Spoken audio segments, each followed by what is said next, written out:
a quiet teenager, stood nervously outside the gleaming glass doors of the Stanford Charity Gala. He wore a simple blazer, the fabric a little worn, the fit not quite right. He was a shadow against the brilliant light spilling out from the lobby, a stark contrast to the river of guests flowing past him. They were a kaleidoscope of wealth and power, dressed in shimmering gowns and tailored tuxedos, their laughter echoing in the cool night air. The teenager, Jamal Carter, clutched a wrinkled paper invitation in his hand, a flimsy shield against the world he was trying to enter. He didn't know that inside this temple of influence, he was the most important person. He didn't know that the billionaire host of this very event was waiting for him, eager to call him a hero. All Jamal knew was the cold knot of fear in his stomach and the sting of humiliation already beginning to prickle his skin. A smug security officer, his name tag reading Danvers, had his eyes locked on Jamal. The officer saw a beggar, a trespasser, a problem to be solved. He saw a kid who did not belong. Two police officers, drawn by Danvers' dismissive wave, moved to flank him.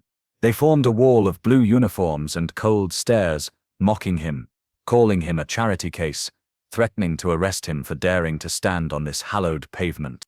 But a secret hung in the air, a truth so powerful it was about to shatter the night. The boy they were humiliating was not a beggar. He was the event's star guest, a hero hand-picked by the billionaire himself for an act of courage the world had not yet seen. And when the host would finally arrive, when the truth would come crashing down, jaws would drop. The arrogant guards would be silenced. And every single person in that room would witness a powerful, public reversal that no one would ever forget. Before we find out what happens next, tell us in the comments where you're watching from. And if this story already has your heart racing, make sure to smash that like button. It really helps us share these powerful stories. The night air was thick with the scent of expensive perfume and entitlement. Jamal took a deep breath, trying to steady his nerves, and stepped forward. He held out the wrinkled invitation, his hand trembling just slightly. "Excuse me?" he said, his voice barely a whisper against the symphony of chatter and clinking glasses. "I'm here for the gala." Officer Rick Danvers looked from the boy's worn shoes to his second-hand blazer, then to the cheap paper in his hand. A slow, cruel smile spread across Danvers' face. It was the smile of a man who enjoyed his small kingdom of velvet ropes and guest lists. A man who derived his sense of worth from turning people away. He didn't even glance at the invitation. Instead, he let out a short, barking laugh. The sound was sharp and ugly. "Right," Danvers sneered, his voice loud enough for the passing guests to hear. "You're a guest, and I'm the King of England." He gestured dismissively with his thumb. "Get lost, kid. The soup kitchen is a few blocks south. Don't waste my time." Jamal felt a hot flush of shame creep up his neck. His face burned. He could feel the eyes of the other guests on him. Some looked away quickly, embarrassed. Others smirked, enjoying the free entertainment. "No, you don't understand," Jamal insisted, his voice a little stronger this time. "I was invited. My name is Jamal Carter. It should be on the list." The two police officers who had been standing nearby now moved in, their presence a solid, intimidating force. They flanked Danvers, their expressions mirroring his contempt. They saw a uniform and a problem, and they had already decided which side they were on. "The list," Danvers repeated, his voice dripping with mock disbelief. He turned to the two cops. "The kid says he's on the list. What do you think, fellas? Does he look like he belongs on a list with billionaires and senators?" One of the officers chuckled, a low, rumbling sound. "Looks more like he belongs on a most wanted list," the cop said, his eyes raking over Jamal with disdain. The other officer simply crossed his arms, his posture a clear threat. He didn't need to speak. His silence was just as menacing. Jamal's heart hammered against his ribs. This was a nightmare. This was the exact scenario he had feared. The reason he had almost decided not to come. He was just a kid from the other side of town, a world away from this glittering facade. He had spent his last $20 on this blazer at a thrift store, hoping to look presentable, hoping to fit in for just one night. He had practiced his smile in the mirror, trying to project a confidence he did not feel. Now, all of that felt like a foolish dream. "Please," Jamal said, his voice cracking. "Just check the invitation. Mr. Stanford sent it to me himself." He pushed the paper forward again, a desperate offering. This time, Danvers snatched it from his hand. He held the wrinkled paper between his thumb and forefinger, as if it were a piece of garbage. He glanced at it for a fraction of a second, his eyes scanning the name of William Stanford. A flicker of something, maybe uncertainty, crossed his face, but it was gone as quickly as it came. His arrogance was a fortress, impenetrable to reason or doubt. To him, the idea of this kid being personally invited by the great William Stanford was so absurd, it could only be a forgery, a pathetic attempt by some street rat to crash the party of the year. Mr. Stanford, Danvers said, drawing the name out with theatrical contempt. He looked at Jamal, then at the invitation, and then he began to tear it. The sound of the paper ripping was quiet, but to Jamal it was as loud as a gunshot. He watched, frozen, as Danvers ripped the invitation into small pieces and let them flutter to the pristine pavement like dead leaves. "There," Danvers said with a smirk of finality. "Problem solved." Jamal stared at the scattered white fragments of his hope lying on the ground. A part of him wanted to scream, to cry, to fight back, but he was paralyzed by a cold, numbing dread. He knew what happened to kids who looked like him when they argued with men in uniform. He had seen the videos, he had heard the stories. His mind raced, calculating the risks. Arguing could lead to handcuffs. Handcuffs could lead to a night in a cell. A night in a cell could lead to a record. A record could change his entire life. And for what? For a party he was starting to wish he had never heard of. "Now, I'm going to tell you one last time," Danvers said, his voice dropping to a low, dangerous growl. He took a step closer, invading Jamal's personal space. "Get off this property before I call the precinct and have you dragged off for trespassing and disorderly conduct. You understand me?" The two police officers shifted their weight, their hands moving closer to their belts. The message was clear. The choice was not a choice. It was an order, backed by the full weight of the law they represented. The hope that had been a fragile flame in Jamal's chest was extinguished, leaving only the cold ash of humiliation. He stood there, a boy in a borrowed blazer, surrounded by enemies, his dream for the night shattered on the pavement at his feet. The moments that followed stretched into an eternity of shame. Danvers wasn't finished. The security chief seemed to draw energy from Jamal's silent despair, his cruelty feeding on the boy's powerlessness. He took another step forward, his face just inches from Jamal's. "Look at you," Danvers spat, his words like venom. "You're nothing but street trash. You think a cheap jacket and a fake invitation make you one of them." He jabbed a finger into Jamal's chest, a hard, sharp poke that sent a jolt of shock through him. "You don't belong here. You will never belong here." Then Danvers shoved him. It wasn't a gentle push. It was a violent, demeaning act, meant to assert dominance, meant to break him. Jamal stumbled backward, his feet tangling, his arms flailing for balance. He nearly fell, catching himself at the last second, his body trembling with a mixture of fear and adrenaline, his eyes wide with shock, locked with Danvers. In that instant, Jamal saw the pure, unadulterated pleasure the man took in this act of degradation. I'm a guest," Jamal stammered, the words feeling weak and useless in his throat. He knew it was pointless. He knew this man would never believe him, but he had to say it. He had to hold on to that one sliver of truth, even if no one else would acknowledge it. Danvers threw his head back and laughed, a loud, booming sound that attracted even more attention. "A guest? You, a guest here?" he shouted, making a grand spectacle of it all. "Don't make me laugh, kid. The only thing you're a guest of is the gutter you crawled out of." A few of the onlookers gasped, but more of them whispered amongst themselves, their faces a mixture of morbid curiosity and detached amusement. Some of them pulled out their phones, their screens glowing in the dark, as they began to record the unfolding drama. Jamal was no longer a person to them. He was a scene, a bit of unexpected conflict to spice up their evening. "I'm ordering you off this property now," Danvers roared, his face turning a blotchy red. "If you take one more step toward this entrance, if you say one more word, I will have these officers arrest you for trespassing. Do you want that? Do you want to spend your night in a holding cell?" Jamal stood frozen, trapped in a spotlight of public scorn. Tears welled in his eyes, hot and stinging, but he refused to let them fall. He would not give this man the satisfaction of seeing him cry. He bit down on his lower lip, the small pain a welcome distraction from the gaping wound in his pride. He knew he had to leave. Every instinct screamed at him to turn and run, to disappear back into the anonymity of the city. But his feet felt like they were bolted to the ground. To leave now would be to accept the label Danvers had slapped on him. Trash, beggar, criminal. It felt like a surrender he couldn't bring himself to make. Just then, a flicker of movement caught his eye. A young woman in a simple black dress, a clipboard clutched to her chest, was watching them from just inside the glass doors. Her name tag identified her as Amy Wilson, Junior, event coordinator. Her face was pale, her expression a mask of conflict. She saw the injustice. She saw the cruelty in Danvers' eyes, and the silent agony in Jamal's. Her brow was furrowed, her lips pressed into a thin line. She looked torn, her gaze darting from the scene outside to the bustling lobby behind her. Her mind was a battlefield. One part of her, the pragmatic employee, screamed at her to stay quiet. Danvers was the venue's security chief, a petty tyrant with a direct line to her superiors, causing a scene, questioning his authority, could cost Amy her job, a job she desperately needed.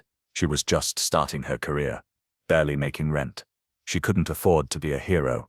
But another part of her, the part that still believed in right and wrong, was recoiling in horror.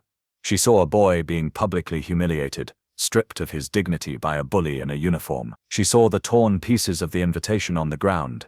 She saw the raw, naked Prejudice on display for everyone to see, and her conscience burned. She took a half step forward, then stopped. Her hand tightened on her clipboard. Should she intervene? Should she risk everything for a stranger? The tension hung heavy in the air, a thick, suffocating blanket. Outside, a boy stood on the brink of arrest, his spirit crushed. Inside, a young woman wrestled with a choice that would define her character, and in the balance hung the fate of the entire evening, the secret hero's identity, and the simple, profound question of what is right. Days earlier, the world looked very different to William Stanford. He sat in his cavernous office on the 80th floor of the Stanford Tower, a fortress of steel and glass that scraped the sky. The city sprawled beneath him, a toy set of cars and buildings. He was a king in his castle, a man who moved markets with a single phone call. But at that moment, he wasn't looking at his city. He was staring, transfixed, at a news report playing on the massive screen that dominated one wall of his office. The footage was shaky, clearly filmed on a cell phone. It showed chaos and smoke billowing from a subway tunnel. The news anchor's voice was grave, describing a sudden electrical fire on a packed morning train. Screams and panicked shouts formed a terrifying soundtrack. Then the camera zoomed in, focusing on a figure emerging from the smoke. It was a young man, his face smudged with soot, his movements quick and decisive. He was helping a terrified woman who was clutching a small, crying child. He guided them away from the danger, his arm around the mother's shoulder, his voice calm and reassuring, even amidst the mayhem. Once they were clear, he didn't wait for thanks. He didn't look for a camera. He simply melted back into the crowd of onlookers and vanished. Reporters on the scene say the young man left before anyone could get his name, the anchor reported. He refused all interviews, simply stating he was glad everyone was okay. A true anonymous hero. William Stanford leaned forward, his elbows on his vast mahogany desk. He rewound the footage, playing it again, and then a third time. He wasn't just impressed, he was deeply moved. He had built his empire on calculated risks and ruthless strategy. He was surrounded by people who did things for profit, for fame, for power. But this kid had risked his life for complete strangers, for no other reason than it was the right thing to do. He had faced real danger, not the manufactured pressure of a boardroom, and had done so with a quiet courage that humbled Stanford to his core. A strange feeling washed over the billionaire. It was gratitude. Deep, profound gratitude, because the woman and child Jamal had saved were not just any strangers.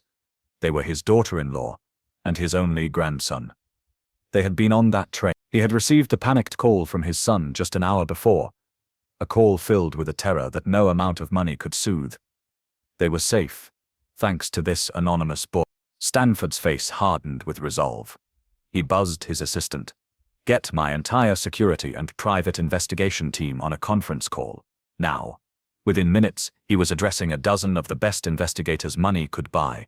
His voice was calm, but it held the unyielding command of a general. "I want you to find the young man from the subway fire," he ordered, gesturing to the screen where the footage was paused on the boy's retreating figure. "I don't care what it takes. Use every resource we have. Facial recognition, transit card data, eyewitness interviews. Find him. I want him as our star guest at the charity gala. I want to thank him personally." The search was more difficult than they had anticipated. The boy had no social media footprint. He didn't seem to exist in the digital world. They had no name, just a blurry image. For 2 days, Stanford's team hit one dead end after another. They were used to tracking corporate spies and finding hidden assets, not locating a humble, anonymous teenager. Finally, a breakthrough came from an old-fashioned source, a diner waitress who recognized the boy from the news. "He was a regular," she said. "His name was Jamal Carter. He worked weekends washing dishes at a different diner, a few blocks away. He was an orphan," she added. "A quiet kid who kept to himself. He was raising himself, living in a small apartment his parents had left him. Just try and get by." The report landed on Stanford's desk. He read about Jamal's life. The modest apartment, the after-school job, the lack of any family support. He saw a picture of Jamal taken by one of the investigators, a candid shot of him leaving the diner, looking tired but determined. And in that picture, Stanford didn't see a poor kid. He saw the face of courage. He saw a young man whose character was worth more than all the fortunes in the room at his upcoming gala. He saw the hidden giant who had saved his family, and he knew, with absolute certainty, that this boy deserved to be honored, not in secret, but in front of the most powerful people in the city.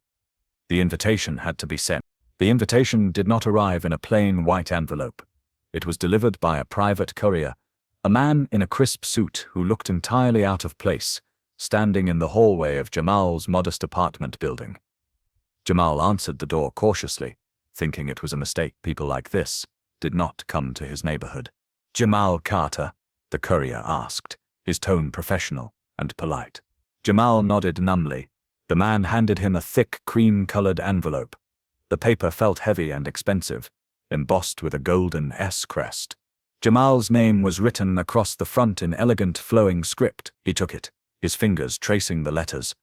It felt like something from another world. He closed the door and leaned against it, his heart beating a little faster. He carefully broke the wax seal and pulled out the card inside.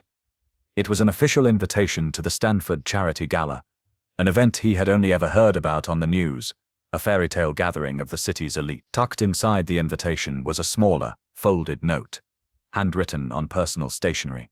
Jamal unfolded it. The note was from William Stanford himself. "Dear Jamal," it read, "I know who you are. I know what you did. The people you saved in that subway fire were my family. Words cannot express my gratitude. It would be my great honor if you would join me at my annual charity gala as my personal guest of honor. You are a hero, and your courage deserves to be celebrated." Jamal read the note 3 times. His hands began to shake. Mr. Stanford knew. He had saved Mr. Stanford's family. It didn't seem real. He had just acted on instinct that day, seeing the panic in the woman's eyes and the fear on her child's face. He never thought about who they were. He just knew they needed help. He had slipped away afterward because he didn't want the attention. He wasn't a hero. He was just a guy who had been in the right place at the right time. But now, holding this letter, a new feeling began to bloom in his chest. It was a worn, unfamiliar glow. Validation. For his entire life, Jamal had felt invisible. After his mother passed away 2 years ago, he was truly alone. He had no father, no siblings, no relatives to call his own. He was just a kid trying to survive, working long hours at the diner, studying late into the night, his life a quiet, lonely routine. He spoke to customers, to his teachers, to his boss, but he felt like no one ever truly saw him. William Stanford saw him. A wild, audacious idea began to form in his mind. He would walk into that glittering hall, not as an invisible dishwasher, but as a guest of honor. He thought of his mother. She had always told him he was special, that he had a good heart, that he could do anything he set his mind to. She had dreamed of a big life for him, a life beyond their small apartment and their constant struggles. Attending this gala felt like a way to honor her memory, to do something extraordinary that would make her proud. The decision was made. But then came the practical problem. What would he wear? He looked in his closet. It was a collection of worn t-shirts, faded jeans, and his diner uniform. There was nothing even remotely appropriate for a billionaire's party. He checked his wallet. He had $73 to his name, money he had been saving for a new textbook. He hesitated for a moment, then made up his mind. The textbook could wait. He spent the next afternoon at a thrift store downtown, sifting through racks of other people's discarded clothes. He finally found it, a dark gray blazer. The shoulders were a little too wide, the sleeves a little too long. But it was clean, and it didn't have any holes. It cost him $24. He bought a plain white shirt and a clip-on tie to go with it. It wasn't a tuxedo, but it was the best he could do. That evening, as he got ready, he felt a strange mix of terror and excitement. He told no one where he was going. He didn't have anyone to tell. It was his secret, a private mission. As he looked at his reflection in the cracked mirror in his bathroom, he saw a nervous kid in an ill-fitting blazer. But he tried to see what his mother would have seen, what Mr. Stanford apparently saw. A young man with a good heart, capable of doing something extraordinary. This night wasn't just about a party. It was about stepping out of the shadows and claiming a piece of the validation he had been so graciously offered. It was a pilgrimage of hope for a boy who had always felt invisible. Back at the gala's entrance, the world had slowed to a crawl for Amy Wilson. The sound of the laughing guests, the clinking glasses, the distant music, it all faded into a dull roar. The only thing in sharp focus was the scene playing out just beyond the glass. The arrogant sneer on Officer Danvers' face, the defeated slump of the young boy's shoulders, and the white scraps of the torn invitation scattered on the dark pavement. Her conscience was on fire. Every instinct she had, every lesson her parents had taught her about standing up for what's right, was screaming at her. But the voice of fear was just as loud. She was a junior coordinator. This was her first big event. Danvers was a fixture here, a trusted if disliked part of the venue's staff. To challenge him would be to paint a target on her back. She could be fired on the spot. She imagined having to pack up her small apartment. The shame of calling her parents to tell them she had failed. The thought terrified her. She saw Danvers push the boy. A gasp escaped her lips. That crossed a line. This wasn't just rude, it was physical. It was an abuse of power. And in that moment, something inside Amy snapped. The fear didn't vanish, but it was eclipsed by a surge of righteous anger. She didn't care about the job anymore. Some things were more important. She made her choice. Without a second thought, she pushed through the heavy glass door. The cool night air hit her face. Danvers and the two police officers turned to look at her, their expressions annoyed by the interruption. She ignored them. Her focus was entirely on the boy. She walked directly to him, her steps quick and purposeful. She knelt down, ignoring the cold of the pavement, and began to pick up the torn fens of the invitation. "What do you think you're doing?" Danvers barked at her, his authority challenged. Amy stood up, the paper fragments clutched in her fist. She looked not at Danvers, but at Jamal. Her voice was quiet but clear, a stark contrast to the security chief's bellowing. "Hi," she said, her eyes full of a kindness Jamal had not seen all night. "I'm Amy Wilson. I'm one of the event coordinators. I'm so sorry about this." She then asked the most important question of the night. "What's your name?" Jamal looked at her, his eyes wide with surprise. He had been so focused on the wall of uniformed hostility that he hadn't expected an ally. Her simple act of kindness was a lifeline. "Jamal," he said, his voice thick with emotion. "Jamal Carter." Amy nodded, her expression grimly determined. "Jamal Carter," she repeated, committing it to memory. "Okay, please don't go anywhere. Just wait right here. I'm going to sort this out." She gave him a small, reassuring smile, a promise of help. Then she turned on her heel and marched back inside, her mission clear. She didn't spare a single glance for the stunned and furious Officer Danvers. Inside the lobby, she pulled out her event tablet, her fingers flying across the screen. She navigated to the master guest list, a document with over 500 names. Her heart pounded in her chest. "Please be on here, please be on here," she chanted in her mind. She typed CARTER into the search bar. For a terrifying second, nothing happened. Her stomach dropped. What if the boy was lying? What if Danvers was right? But then, the name appeared. Carter, Jamal, guest of honor. Personal invitation, W. Stanford. A wave of relief washed over her, so powerful it almost buckled her knees. He was telling the truth. He was not just a guest. He was the guest of honor. Danvers hadn't just made a mistake.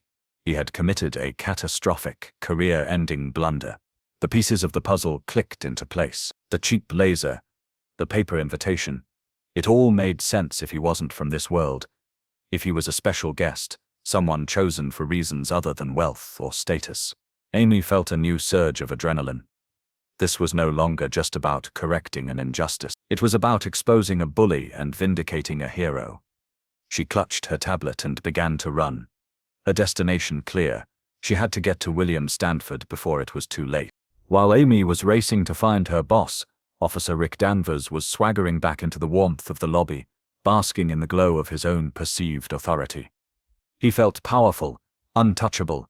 He had faced down a threat to the gala's exclusivity and won. In his mind, he was a hero, a guardian of the gate, protecting the glittering world of the rich from the grubby hands of the unworthy. He made his way to a small service area near the main ballroom, where a few other event staff and security personnel were taking a quick break.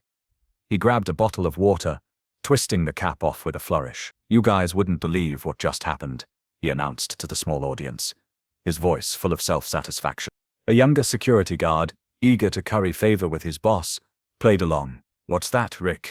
"Some black kid," Danvers began, his voice dripping with condescension, "tried to waltz right in the front door. Had some crumpled piece of paper he claimed was an invitation from Mr. Stanford himself." He paused for dramatic effect, shaking his head in mock disbelief. "Can you imagine the nerve?" He laughed, and a few of the others joined in, their laughter nervous and uncertain. They knew Danvers' temperament. They knew it was safer to laugh with him than to question him. "I told him the soup kitchen was that way," Danvers continued, puffing out his chest. "Told him beggars don't belong among billionaires. You have to be firm with these people. You give them an inch, they take a mile. They think they're entitled to everything."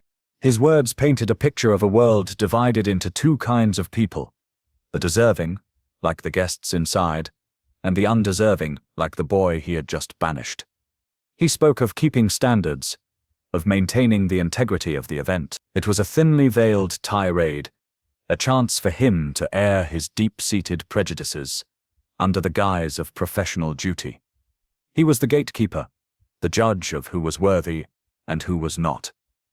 His bigotry was on full display, a toxic cloud of arrogance and ignorance. "He just wouldn't take no for an answer," Danvers boasted, embellishing the story to make himself sound more commanding.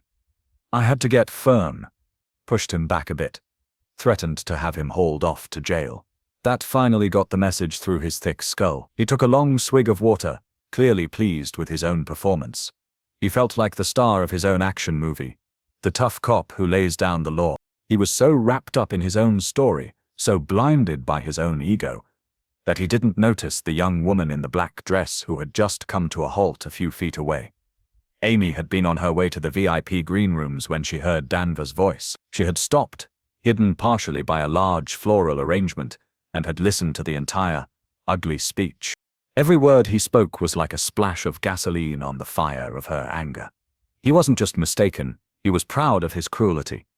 He was bragging about humiliating a child, twisting the story to make himself the hero. He was mocking a boy who, unbeknownst to him, was more of a man than Danvers would ever be. Amy's hands clenched into fists at her sides. Her resolve hardened into steel. The evidence on her tablet was damning, but this public boastful confession was the final piece of the puzzle. The trap wasn't just closing around Rick Danvers. He had just willingly walked into it and locked the door behind him. Amy turned away silently, her purpose now crystal clear. This wasn't just about saving Jamal's night anymore. It was about making sure Rick Danvers faced the consequences of his hate. Amy didn't walk to William Stanford's green room. She flew, Her sensible black flats pounded silently against the plush carpeting of the VIP corridor. Her breath came in short, sharp bursts. She skidded to a halt outside a door marked with a simple, elegant plaque. Mr. W. Stanford. Two imposing private security guards stood on either side of the door. They straightened up as she approached.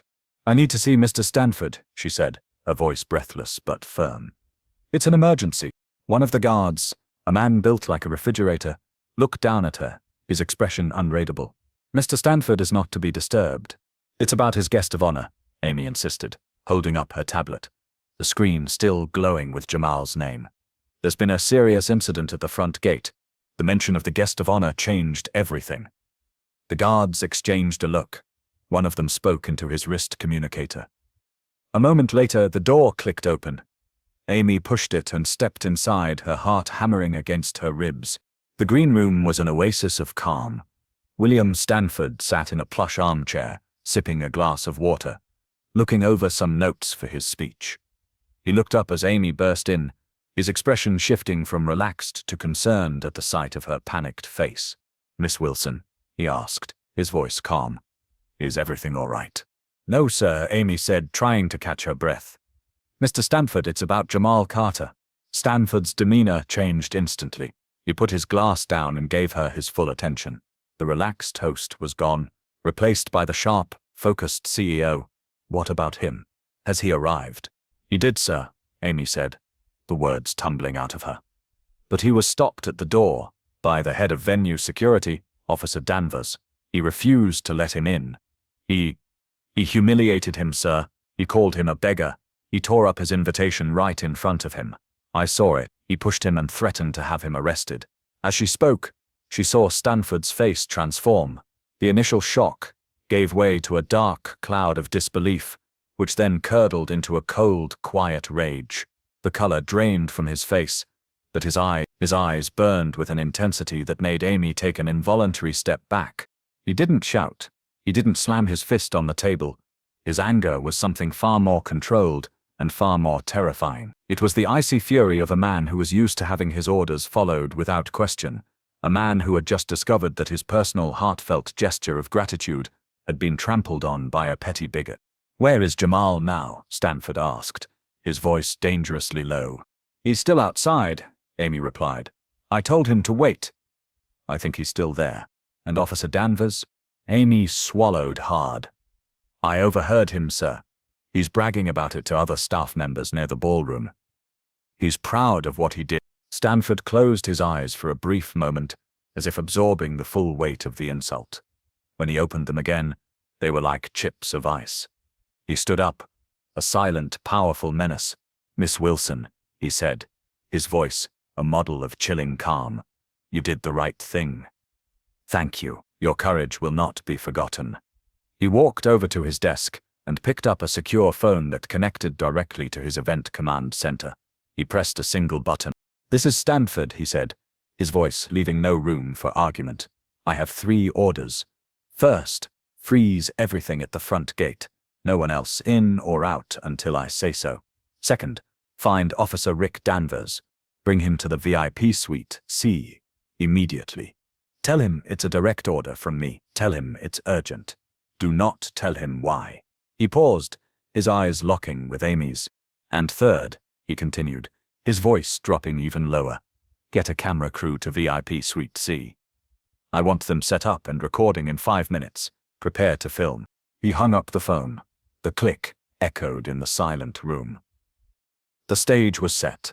The audience was being summoned. And the star of the show, Officer Rick Danvers, had no idea he was about to walk into his own public execution. The reckoning was coming, and it would be televised. Rick Danvers was smoothing the lapels of his uniform jacket when the message came. One of the junior event staff, a nervous-looking kid, scurried up to him. "Officer Danvers, you're wanted in VIP Suite C. Mr. Stanford's orders." He said it's urgent. Danvers' eyebrows shot up in surprise. Mr. Stanford himself? A summons to the inner sanctum? His mind immediately went to one place: praise. He must have done such an exceptional job handling the situation at the gate that word had already traveled up the chain of command.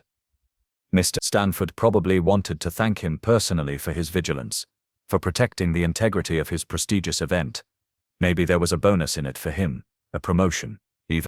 A smug grin spread across his face. He puffed out his chest, feeling a surge of pride.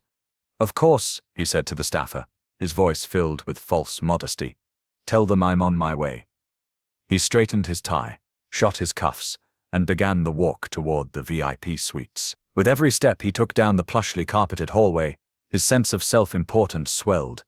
He imagined the scene: a grateful billionaire, a firm handshake, words of commendation. He was no longer just a security chief, he was a key player, a man recognized for his excellence. By the most powerful man in the city, he felt invincible. He arrived at the door to VIP Suite C.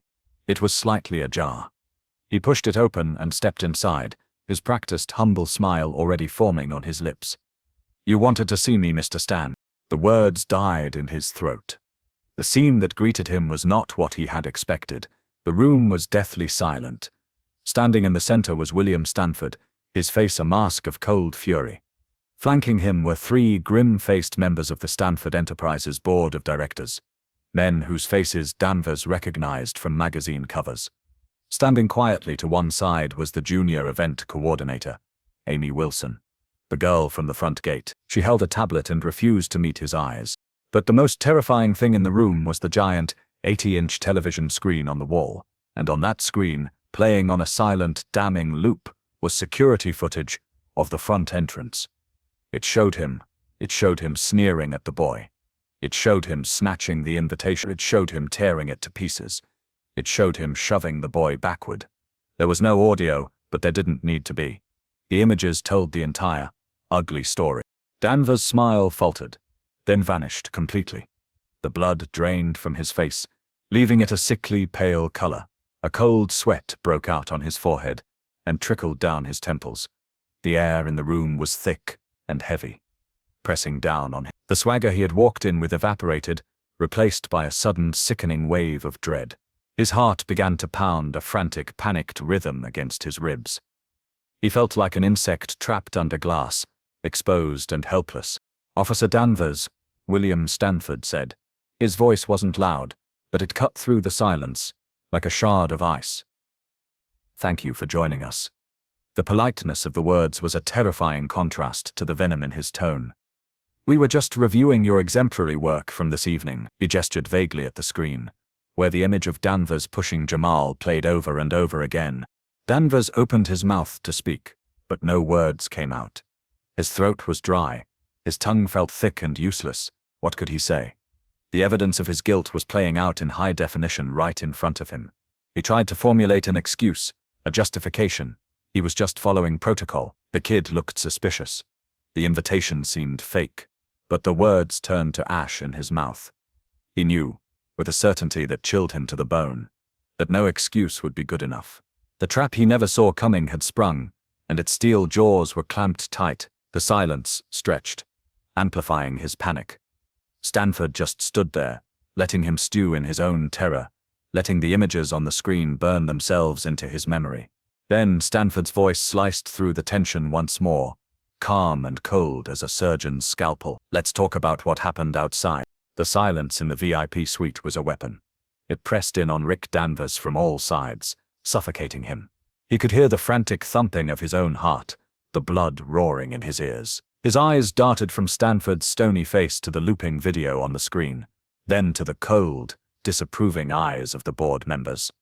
They were looking at him as if he were something they had found on the bottom of their shoe. The power he had felt just minutes ago had vanished, replaced by a raw, primal fear. "Mr. Stanford, I can explain," he finally managed to stammer, his voice a hoarse croak. "The boy, he was acting suspiciously. The invitation looked like a forgery. My job is to ensure the safety and security of your guests. I was just doing my job." The excuses sounded feeble even to his own ears. They were the desperate words of a guilty man scrambling for purchase on a slippery slope. Stanford didn't even blink. He held up a hand, a simple gesture that commanded absolute silence. "I don't believe I asked for an explanation," he said, his voice deceptively soft. "I believe I asked you to watch." He let his gaze drift toward the door of the suite. "Because I want you to understand the gravity of your mistake." As if on cue, the door opened. Amy Wilson stepped forward and held it open, and then Jamal Carter walked into the room. He wasn't the same boy Danvers had mocked and pushed at the gate. He was still wearing the same ill-fitting blazer, but he wore it differently now. His shoulders were back, his head held high. The fear and humiliation that had clouded his face were gone, replaced by a quiet, resolute calm. He wasn't defiant. He wasn't angry. He was simply present, a living embodiment of the truth. He walked past Danvers without a glance and stood beside William Stanford. Danvers stared, his mind refusing to process what he was seeing.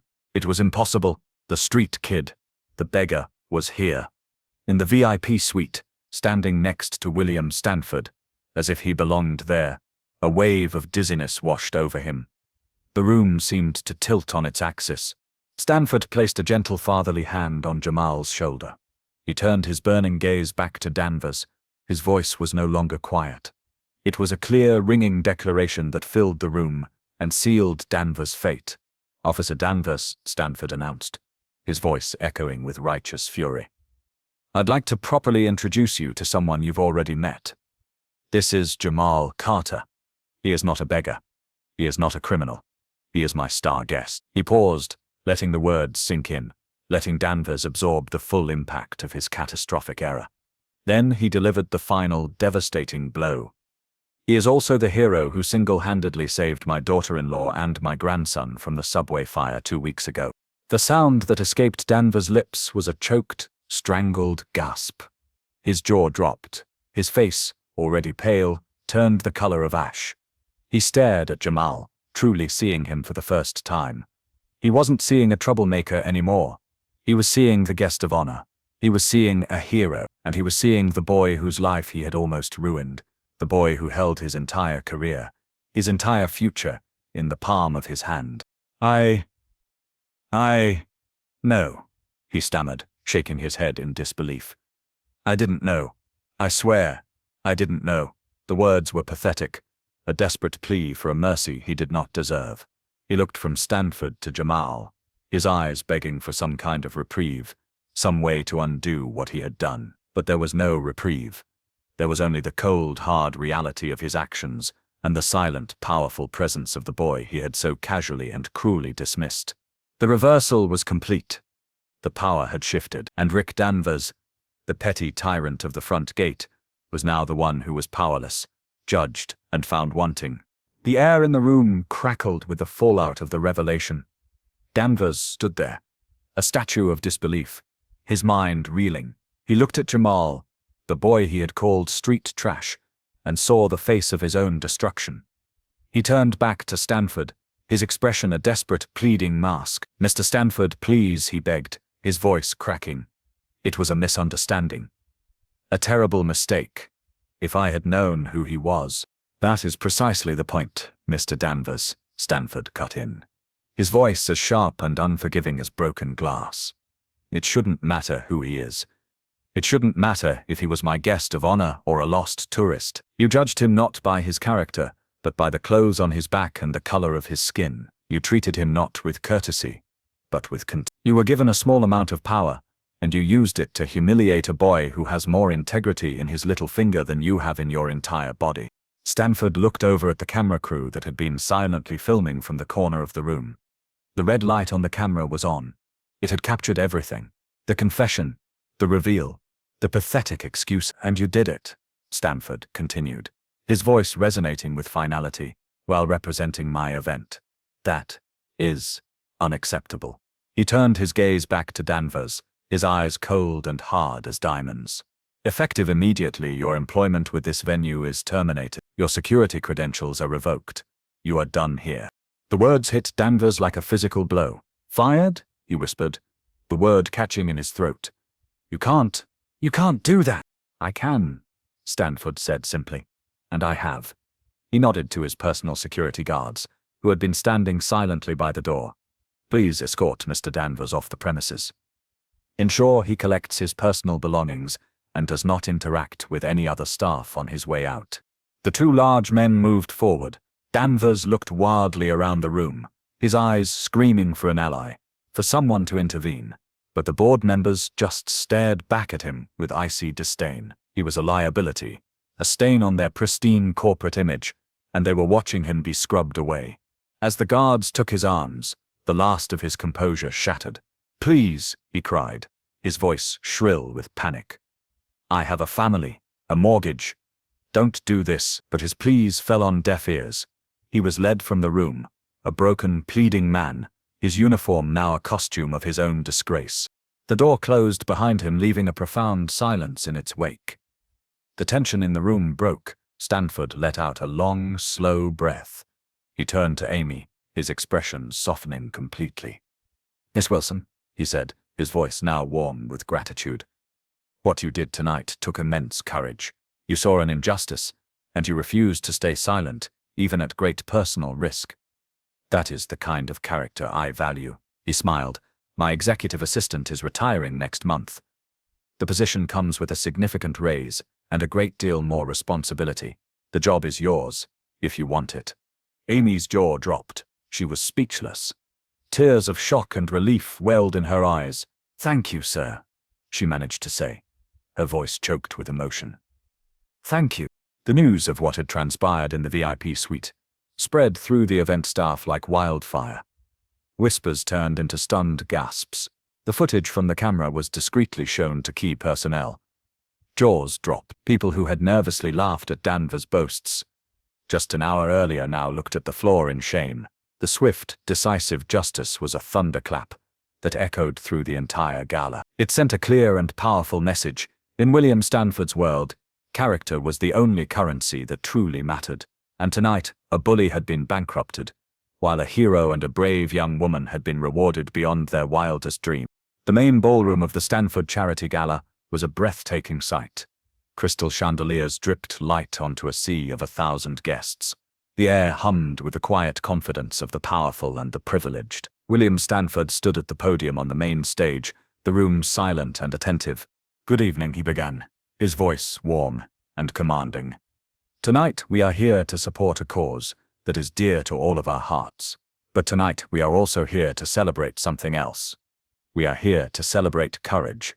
He paused, letting his eyes sweep across the room. "We often think of heroes as people in capes, figures from movies. But real heroes, true heroes, are often hidden in plain sight. They don't seek recognition. They act not for glory, but because their conscience demands it."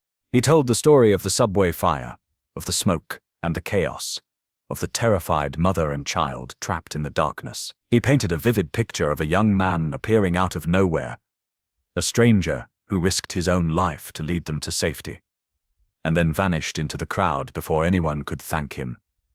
A murmur of appreciation went through the audience. "That young man," Stanford continued, his voice rising with emotion, "is here with us tonight. He is my guest of honor." The spotlight flared to life, cutting through the dim light of the ballroom. It swept across the tables before coming to rest on a boy in a simple gray blazer, sitting at a table right next to the stage. It rested on Jamal Carter. Jamal squinted in the bright light, his heart pounding. Every eye in the room was on him. But before he could feel the familiar sting of anxiety, Stanford spoke again, and his words changed everything. "His name is Jamal Carter," Stanford announced, "and his heroism did not end in that subway tunnel. Tonight, when he arrived at our door, he was met not with the welcome he deserved, but with prejudice and contempt. He was judged by his clothes, not his character. He was humiliated. He was turned away." A collective gasp swept through the ballroom. It was a sound of shock, of outrage. The guests looked at each other, their expressions a mixture of disbelief and shame. They had seen the boy at the entrance. Some had snickered. Others had looked away. Now the knowledge of who he was and how he had been treated landed on them with the force of a physical blow. "The man responsible for that disgraceful act is no longer associated with this event," Stanford stated firmly, and a ripple of applause went through the room. "But the incident serves as a powerful reminder. It reminds us that true worth has nothing to do with the price of your suit or the name on your invitation." He turned and looked directly at Jamal, a proud, grateful smile on his face. Tonight, we honor a young man who has shown us all what true courage looks like. Tonight, courage wears no designer label. And then, something incredible happened. A single person at a table near the front stood up and began to clap. Then another, and another. Within seconds, the entire room was on its feet. The applause was not polite or reserved. It was a thunderous, roaring wave of sound, a standing ovation that shook the very foundations of the hall. It was an apology. It was a celebration. It was a thank you. Jamal stood up, his body trembling. He looked out at the sea of faces, all turned toward him, all applauding him. Tears streamed down his face, but for the first time in his life, they were not tears of sadness or shame. They were tears of overwhelming gratitude. He heard a chant begin, soft at first, then growing louder until it filled the entire ballroom. Jamal. Jamal. He caught Amy's eye. She was standing near the stage, clapping harder than anyone, a brilliant, proud smile on her face. He saw William Stanford, who gave him a respectful nod. In that moment, Jamal Carter was no longer an orphan, no longer a dishwasher, no longer invisible. He was seen, he was a hero, and as the applause washed over him, he stood a little taller, a boy in a thrift store blazer, finally receiving the honor he had so richly deserved. True worth isn't something you can wear on a sleeve or display in a bank account. It isn't measured by the cut of a suit or the address of a home. True worth is quieter than that. It's forged in moments of pressure when no one is looking. It's proven in the dark, when you think you're all alone and you choose to do the right thing anyway.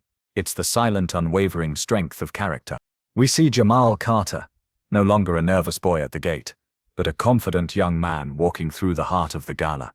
His head is held high. Guests, senators, CEOs, celebrities approach him not with pity, but with genuine admiration. They shake his hand. They thank him. They see him for who he truly is, a hero. He is no longer defined by the worn fabric of his blazer, but by the undeniable strength of his spirit. He smiles, a real, genuine smile, and for the first time he feels like he truly belongs. We see a different figure, a shrunken silhouette against the city lights. Rick Danvers walks away from the gleaming tower of wealth and power, stripped of his uniform and his authority. He is just a man now, disgraced and alone, his reflection in the dark glass of the buildings showing a face etched with the bitter truth of his own prejudice. He had the power to lift someone up, but chose to crush them instead, and in the end, he only crushed himself. He fades into the darkness, a forgotten footnote in a story that was never really about him. And we see Amy Wilson. She stands near the stage, a new kind of confidence in her posture. She holds a clipboard, but it's no longer a shield. It's a tool. She is no longer a junior coordinator, but a future executive who earned her place not by staying silent but by speaking out. She watches Jamal with a proud smile, a silent partner in his vindication. Her choice created a ripple that became a wave, proving that one person's courage can indeed change the world, even if it's just for one person, on one night. The story ends here, but the lesson echoes. It's a reminder that sometimes, against all odds, the good guys do win. Sometimes, courage and decency triumph over prejudice and power, and sometimes, the person you least expect, the one you might overlook or dismiss, is the one who holds the most value of all. If this story about dignity and justice moved you, don't forget to subscribe for more inspiring stories like this one. What would you have done in this situation? Let us know below.